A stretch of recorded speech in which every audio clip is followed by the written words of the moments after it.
Hey guys, it's Lexi. I'm going to walk you guys through how to make some peanut butter protein cookies. So I'm going to start with going over the ingredients that you'll need. You're going to need obviously a protein powder. I'm using Bowmore Nutrition protein wedding cake. It's one of my favorite of theirs, but you can use any type of kind of vanilla based, any brand that you prefer. You can also use like even a chocolate one if you want to try chocolate peanut butter cookies, that works too. Just pay attention to your nutrition facts on the protein. They all differ, so you want to look at the serving size and the scoops or the grams.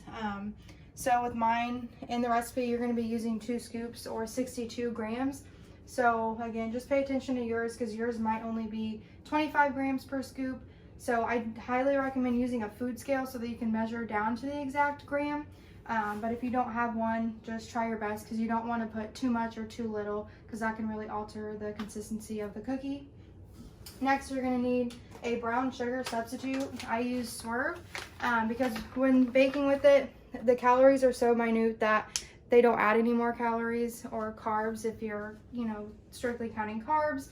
Technically, if you were to use this in just a small amount for yourself, I would count the carbs because I'm not an advocate for counting net carbs. Count all your carbs, people.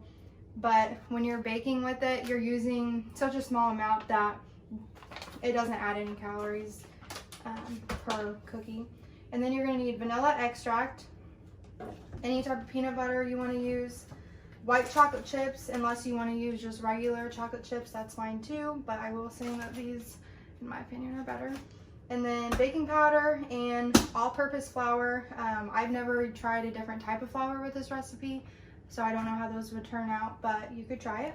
And then you'll need unsweetened applesauce. So we're going to start with the protein, but before that, make sure that you preheat your oven to 350. So like I said, 62 grams of protein, which is 2 scoops for me, but that might be different for you. So check the back of your the label on your protein tub, and I'm using a food scale to get exact measurements. So next we're gonna get our flour, which we'll need 30 grams of, which is also 1/4 of a cup if you do not have a food scale. So make sure if you do have a food scale, you're zeroing it out. Next, we're going to do 48 grams of the brown sugar substitute, whichever one you may be using, which is equal to 1/4 of a cup as well, if you're not using that food scale.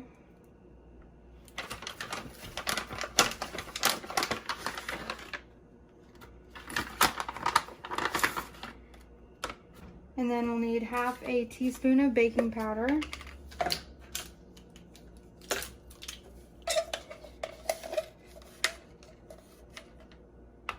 Make sure that you mix all the dry ingredients together.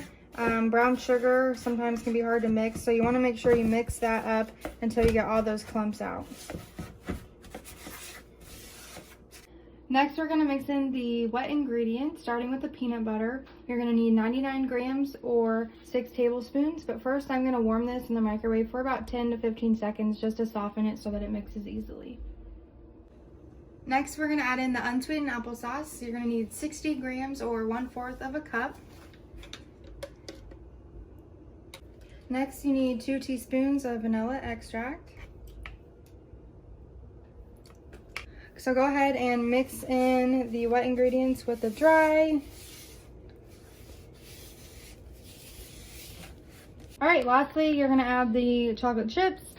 30 to 40 grams depending on how chocolatey you like it, which is about 2 to 3 tablespoons. If you're measuring by the gram, 1 tablespoon is about 15 grams. So I'll probably do about 35 because I like a little more chocolate. To make sure that each cookie is equal in weight and calories and macros, you're gonna need a food scale. So make sure it's zeroed out, and all you have to do, and this applies to any food that you're making, pick up all the food. So that's 342 grams. So divided by 12, that's about 28.5 grams per cookie because we're making 12 cookies. So that's how you make sure that each cookie is the same. Again, you can apply this to any recipe that you make at home.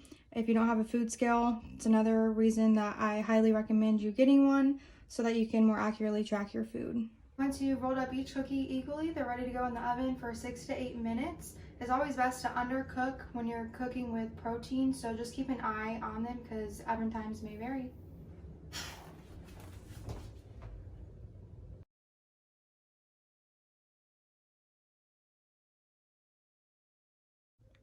And here they are at only 91 calories per cookie, 5 grams of fat, 7 grams of carbs, and 6 grams of protein.